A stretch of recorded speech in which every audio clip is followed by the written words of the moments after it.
When you think of danger, you probably imagine sharp knives, venomous animals, high-speed accidents, basically anything except children's toys. But what if I told you some of the most dangerous objects ever invented were packaged in bright boxes, placed under Christmas trees, and handed to children with cheerful smiles? These weren't haunted dolls or urban legends.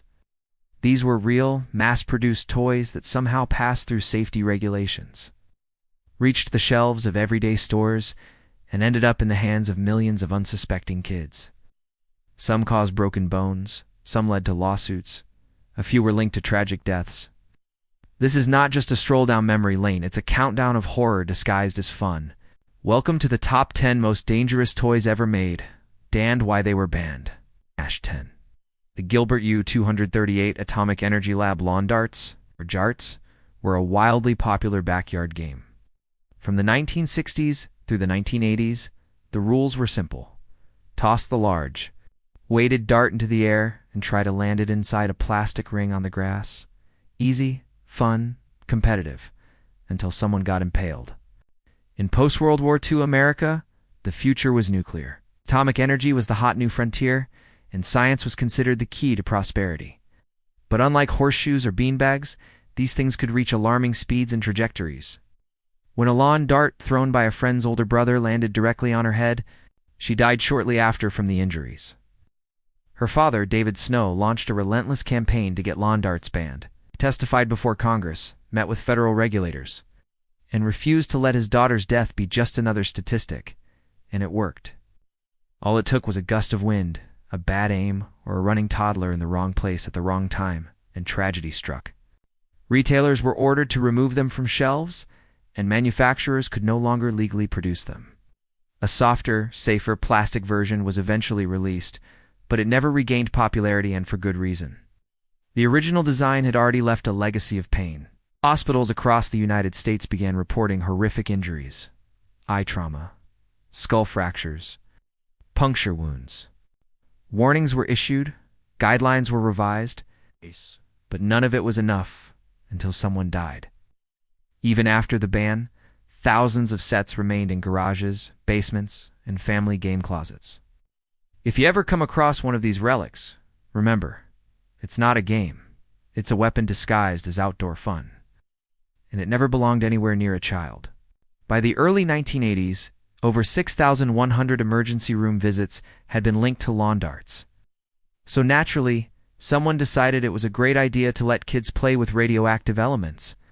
Enter the Gilbert U-238 Atomic Energy Lab. Released in 1950 by the A.C. Gilbert Company, the same people who made Erector sets, except this set didn't come with just gears and motors. It came with 4 types of uranium, or... That's right, this wasn't a pretend kit. The lab included actual radioactive material, along with a Geiger counter, cloud chamber, electroscope, and even a comic book called Learn How Dagwood Splits the Atom. The box marketed it as a hands-on educational experience for budding physicists. And in fairness, it was. But the oversight was staggering. Kids were encouraged to handle uranium samples with their bare hands. There were no warnings about radiation exposure, no gloves, and certainly no concept of long-term risk. At the time, radiation was still being advertised in toothpaste and wristwatches, so the danger wasn't fully understood. Looking back now, it's jaw-dropping. Even Asa Gilbert himself, who was a magician turned inventor, couldn't make this trick disappear fast enough once scientists raised the alarm. The toy quietly disappeared from shelves within a year. Only about 5,000 units were sold before it was pulled due to safety concerns. Today it's one of the rarest and most infamous toys in history. Collectors pay thousands to own it, but it's probably the only toy on this list that could literally glow in the dark without batteries. If your science kit comes with a warning that it might alter your DNA, #9 lawn darts. Now let us talk about a toy that was banned not because of invisible radiation, but because it had a very visible, very sharp, very deadly metal spike attached to it. Each dart was about a foot long with a heavy, pointed metal tip designed to stick into the ground. But the most heartbreaking story came in 1987. A 7-year-old girl named Michelle Snow was playing in her backyard in Riverside, California in 1988. The U.S. Consumer Product Safety Commission banned the sale of all metal-tipped lawn darts. What's especially chilling is that the toy had been controversial for years. If radioactive science kits and backyard missiles weren't enough to make you rethink childhood toys, just wait. Some of the most dangerous playthings came not from ignorance, but from shortcuts, bad chemistry, and designs that never should have made it past the drawing board. And the worst part? These weren't relics of the 50s. They were being sold well into the 2000s. Just because something looks colorful and cute doesn't mean it's safe. In fact, the brighter the packaging, the darker the truth. Number 8. Aquadots. Imagine giving your child a creative beadcraft set, something to boost their imagination, build fine motor skills, and keep them entertained for hours. That's exactly what millions of parents did in 2007 when Aquadots hit shelves in North America, Europe, and Australia. And we're not talking about urban legend here. It was every little girl's dream toy in the mid-1990s, a perfect combination of elegance, fantasy, and movement. The commercials showed kids laughing as the dolls danced mid-air like ballerinas on a breeze. But reality didn't match the fantasy. These toys weren't dancers. They were spinning blades in disguise. The chemical change wasn't just a technical error. It was criminal negligence. Once launched, Sky Dancers didn't float softly. They shot upward at alarming speeds, then darted in random directions. But the moment you pulled the string, you surrendered control. The dolls could swerve left, right, straight at your eye, or crash into your sibling standing across the room. Older millennials now share stories on Reddit and TikTok about the infamous moment there. Sky Dancer almost took out grandma or chipped their cousin's tooth. For many, the toy became a symbol of 90s chaos, a lesson that beauty can be deadly, especially when it's flying across the room at 40 miles per hour. If a toy requires a clear flight zone and safety goggles, maybe it belongs in a laboratory, not a playroom. What made it worse was that many injuries happened during birthday parties and holidays times that were supposed to be joyful, not traumatic. They hit ceilings, they hit walls, and all too often they hit kids. The Consumer Product Safety Commission received over 150 injury reports related to the toy. The list included temporary blindness, scratched corneas, broken teeth, facial lacerations, and concussions. One 8-year-old from Illinois required stitches after a Sky Dancer hit her square between the eyebrows. Within days, Aquadots were pulled from stores worldwide. Over 4.2 million kits were recalled in the US alone, making it one of the largest toy recalls in modern history. The company cited design concerns and agreed to refund or replace the dolls. But by then, Sky Dancers had already sold over 8.9 million units, and injuries had been piling up for years. In one terrifying case, a 2-year-old boy in the US swallowed some beads, slipped into a coma, and was hospitalized for several days. Other children reported vomiting, drowsiness, and even seizures. Marketed as a revolutionary toy, kids would arrange tiny, colorful beads into fun designs, spray them with water, and they fused together like magic. But that magic turned into a nightmare when kids started falling unconscious. After playing with them, for many, Aquadots became the poster child for why Made in China required much stricter oversight. A rebranded version of the toy was eventually released under the name Beados, with safe materials and updated safety warnings. But parents never looked at bead toys the same way again. If your toy can turn into a drug when swallowed, it probably shouldn't be on shelves in the first place. As it turns out, the beads were coated in a chemical compound that, when ingested, metabolized into gamma-hydroxyburic acid, better known as GHB, the day-trape drug. The discovery triggered an international scandal. Investigations revealed that the Chinese manufacturer had substituted a cheaper chemical compound than the one originally approved, cutting corners to reduce costs, but the damage had been done. Families were furious. Regulatory agencies scrambled to update international standards. Toy companies were forced to rethink global outsourcing strategies. Number 7. Sky Dancers on the surface. Sky Dancers seemed magical. Spin the base, pull the cord, and watch your fairy doll twirl and soar gracefully through the air with fluttering wings. The problem lay in their unpredictable flight path. And there was no obvious way to prevent these accidents. You could be careful, could follow the instructions. In June 2000, after growing concern from consumer groups and health professionals, the manufacturer Galoob voluntarily issued a recall. Ironically, their danger has turned them into cult icons. You'd think that after lawsuits, comas, and eye injuries, toy companies would learn their lesson. But some toys manage to be dangerous not because they explode or fly, but because they don't stop. The danger isn't always explosive. Sometimes it's mechanical. And sometimes it's hiding behind a friendly smile, waiting to chew your hair off. Once it started chewing, it kept going. There was no off switch. The media dubbed it the doll that bites, and Mattel's customer service lines were flooded. It wasn't throwing darts or launching into your face. It was just doing what it was built to do. And yet that very simplicity is what made it so dangerous. The Snack Time Cabbage Patch Kid is now a collector's item, but also a case study in why even the cutest toys can go horribly wrong without proper safety shutoffs. Because when your doll starts chewing your scalp instead of a carrot, snack time becomes nightmare time. But the company didn't initially issue a recall. Instead, they offered to send customers a voucher for a different toy. But nostalgia shouldn't T-blind us to the obvious. Giving kids a toy that reaches the same temperature as a kitchen oven and fills the room with plastic fumes is a recipe for disaster. Creepy crawlers were fun, yes, but they were also proof that just because something looks like play doesn't mean it won't burn you. It wasn't until the U.S. Consumer Product Safety Commission stepped in that Mattel finally pulled the dolls from shelves. But in the 1960s, that's exactly what kids got with the Creepy Crawlers Thingmaker. Originally released by Mattel in 1964, this set was a do-it-yourself bug factory that included bottles of plastic goop and a plug-in metal oven. You'd pour the goop into detailed molds, place it in the heating unit, and wait for your monster to cook to perfection. The official recall came in January 1997, just 1 year after launch. Oh no. Auto shut-off. Kids routinely burned their fingers trying to remove molds or spilled hot plastic on themselves. And we're not talking about mild discomfort. We're talking third-degree burns. No safety sensor. And if a child's finger or worse, their hair got caught in the doll's mouth, the motor kept pulling.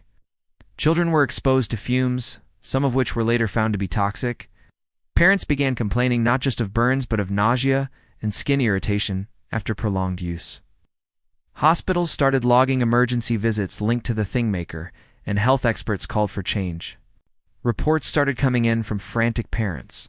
Kids' fingers were bruised. Ponytails were caught and yanked. The damage had already been done. The original sets were discontinued by the late 1970s. In the decades since, several attempts have been made to bring the Thingmaker back, but modern safety laws have made it virtually impossible to replicate the original experience. And that's probably a good thing. One mother in Pennsylvania described how her daughter's hair was pulled into the doll's mouth, and they had to cut it off at the scalp to stop the pain. Another child's finger got wedged so deep into the doll's mouth, her hand turned blue before they could pry it open with a screwdriver. Welcome to the next level of bad design, and worse, corporate denial. #6 Snack Time Cabbage Patch Kids. Cabbage Patch Kids were a cultural phenomenon. They were cute, cuddly, and every kid in America wanted one. So when Mattel released the Snack Time version in 1996, it seemed like a harmless innovation. This doll could eat plastic food accessories, mini French fries, cookies, carrots. You simply held the plastic snack up to its mouth. A motorized mechanism would slowly pull the food in, simulating chewing. No buttons, no batteries required. Just pure imagination. But there was one major flaw. The doll didn't know when to stop. Within months, over 100 injury complaints had been filed. What's especially unsettling is that the toy had no malicious intent. #5. Creepy Crawlers Thingmaker. It sounds like something out of a mad scientist's lab, a toy that lets kids pour liquid plastic into metal molds and cook them at 400 degrees Fahrenheit to create rubbery bugs, spiders, and worms. It was thrilling, imaginative, and shockingly dangerous. There were no safety barriers between a child's hand and the heating element. No cool touch surfaces. No thermal sensors. To make matters worse, the plastic goop itself was a chemical cocktail of plasticizers and dyes not exactly FDA approved. Mattel eventually updated the toy with a safer version, including a lower heat light bulb oven and protective casing, but it was too late. Despite its risks, the toy holds a nostalgic place in the hearts of baby boomers, who remember the thrill of making their own creatures from sizzling goo. We've covered dolls that bite, Ovens disguised as toys and craft kits laced with chemicals, but we're not done yet. Some of the most shocking toy hazards didn't just come from poor design, they were baked into the entire concept. When a product is inherently unsafe by definition, no amount of warning labels or age recommendations can protect children from harm.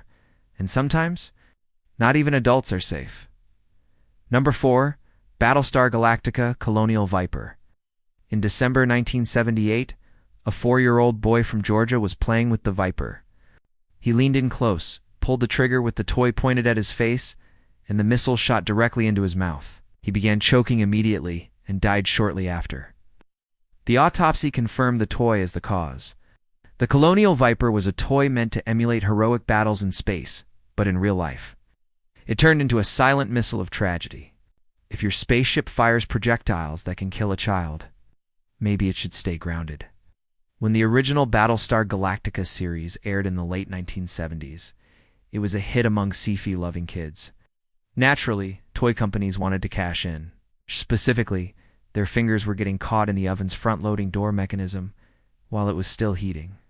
Dozens of kids suffered burns trying to retrieve partially cooked items. In total, the U.S. Consumer Product Safety Commission received over 249 reports of injuries, including 77 cases of burns, some of which were second and third degree. One 5-year-old girl in Illinois had to undergo partial finger amputation after the oven's metal door trapped her hand, while the interior reached over 350 degrees Fahrenheit. Mattel released a line of spacecraft models, the most popular being the Colonial Viper, the original 1963 version. Powered by a 100-watt light bulb, was relatively harmless, it a bit slow to bake anything. But in 2006, Hasbro decided it was time for a redesign. The new version was sleeker, used a real heating element instead of a bulb, and came with more realistic recipes. It looked great on paper. In reality, it was a disaster waiting to happen. It was a wake-up call. The Easy Bake Oven taught us that nostalgia can cloud judgment. Just because a toy used to be safe doesn't mean a redesign won't turn it into a danger. When a pretend oven starts acting like a real one, with real consequences, someone's bound to get burned. It led to stricter regulations about projectile sizes, spring mechanisms, and age labeling. The Colonial Viper is now considered a landmark case in the history of consumer protection. Hasbro initially offered a retrofit kit to make the door safer, but complaints kept coming.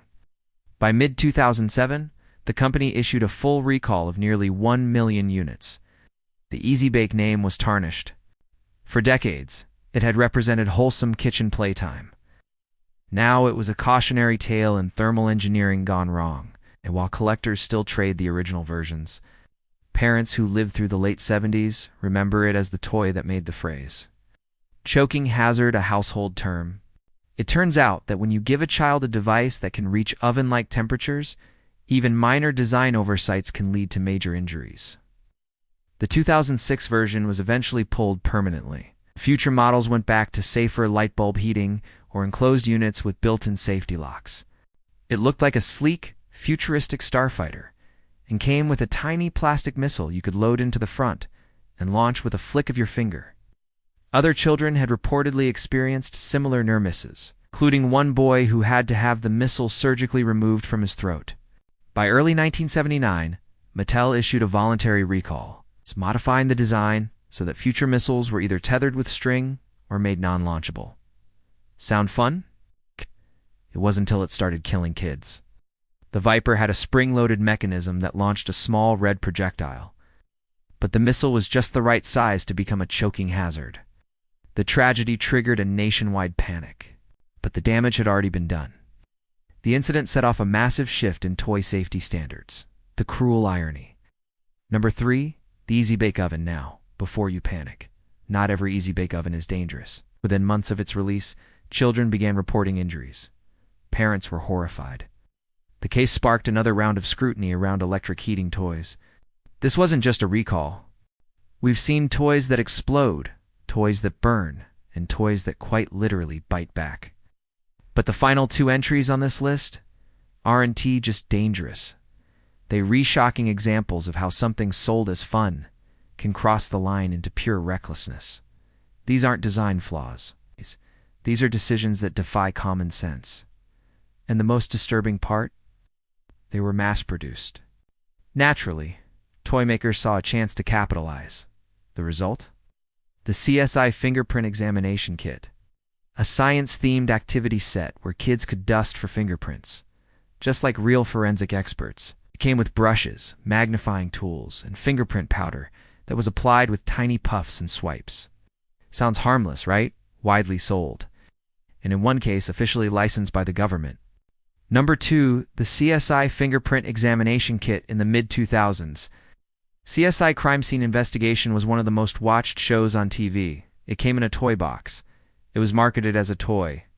But the Austin Magic Pistol produced in post-war America was anything but child-friendly. Shaped like a space-age ray gun, the pistol used a spring-loaded firing system to shoot plastic ping-pong balls. But unlike Nerf or air-powered toys, this one had a terrifying twist. It used a chemical explosion to launch its projectiles. Here's the catch. The fingerprint powder included asbestos.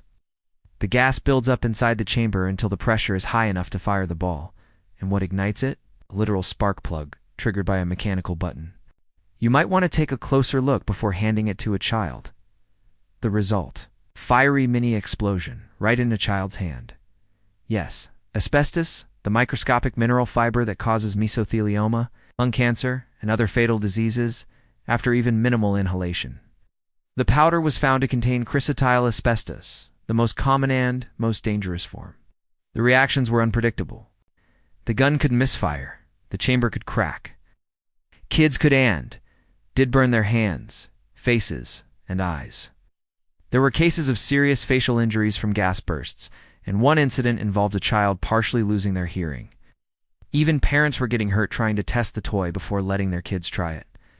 According to lab tests conducted by the Asbestos Disease Awareness Organization, children using the toy could unknowingly inhale the fibers while playing, potentially storing lethal particles in their lungs for decades. The Austin Magic Pistol is now a collector's item and occasionally shows up at vintage toy conventions. But many booths keep it behind glass with warning labels attached. And rightly so. But behind some of those memories lies a darker truth. Safety wasn't always part of the plan. Whether it was radioactive science kits, lung-damaging powders, or literal explosions, these toys remind us that fun can come at a cost, a high one, especially when profit comes before protection.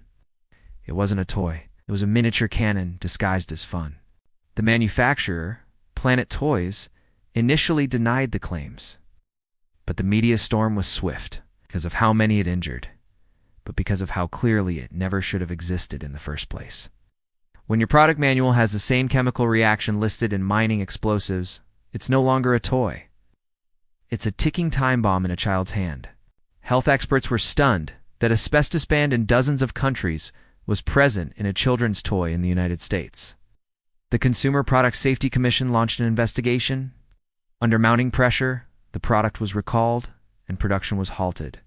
But it was too late for thousands of kids who had already received the kit. It's hard to comprehend how a toy like this ever reached store shelves.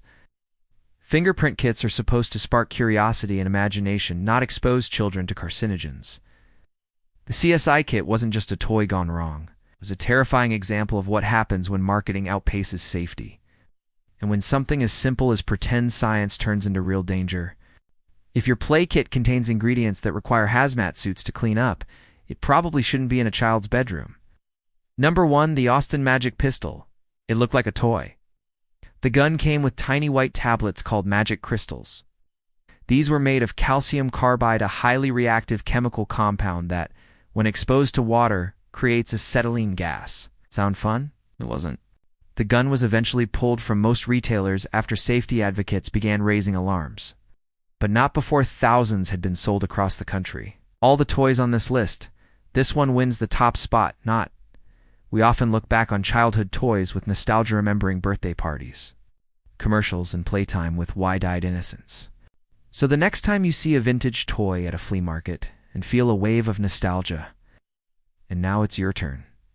Have you ever played with one of these toys? Or maybe you had a harmless childhood favorite that, looking back, was actually terrifying? Tell us in the comments below. We'd love to hear your story. And if you found this countdown shocking, hit that like button to let the algorithm know. Subscribe for more weekly top 10s that'll blow your mind. And hey, share this with a friend who grew up in the 90s or earlier. They might have survived one of these toys too. Thanks for watching Top Tier 10s. See you in the next video, where the past gets stranger every time we dig it up.